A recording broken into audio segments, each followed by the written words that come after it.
In some ways, it is a dream come true to be able to make a living doing the work that you feel that you were put on this earth to do.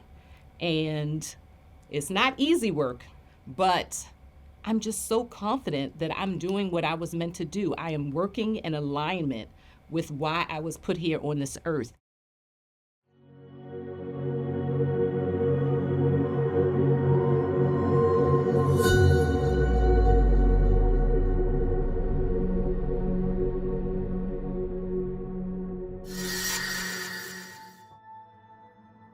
My name is Zenita Wickham Hurley, and I am the Chief of the Office of Equity Policy and Engagement, and I have been with the Attorney General's office for 10 years now. Born and raised in Baltimore City, product of Baltimore City Public Schools, so shout out to the Western Doves. I am married with 3 kids. My family is from Baltimore as well. My parents actually grew up in the Cherry Hill neighborhood of Baltimore City. They were really poor, and my father in particular was orphaned at the age of 8. He had a very difficult childhood, and in fact, he struggled academically, was thrown out of 3 high schools.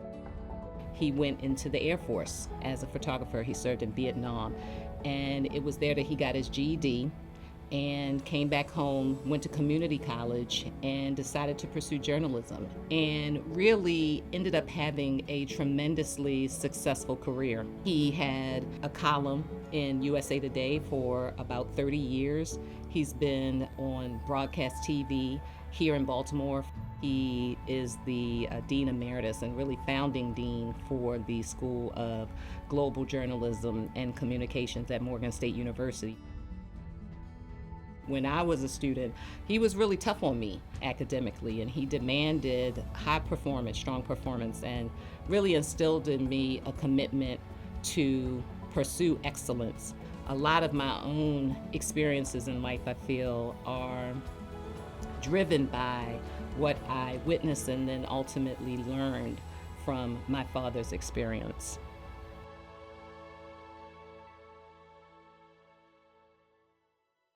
When I was in middle school, I was really good at math and science, and it was a time when there was a big push to get more minorities into STEM. By the time I was a senior in high school, I was convinced I was going to be an engineer, and my dream school was Georgia Tech. I got into it. I had to take one liberal arts class, an English class, and it sparked a fire in me. I just called my parents and I said, I'm going to be an attorney.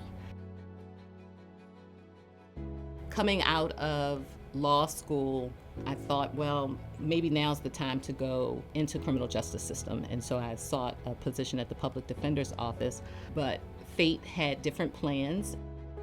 So when I came to the Attorney General's office, I took on the Chief of Civil Rights position, and I held that position until Attorney General Brown was elected. And when he came on board, he created the Office of Equity Policy and Engagement.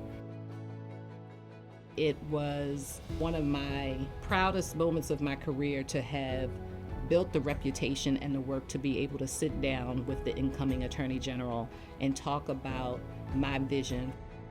Our mission and charge has always been broad, but many of the projects that I worked on then and work on today focus on racial inequity and have profoundly positive impact on the lives of Black Marylanders in particular.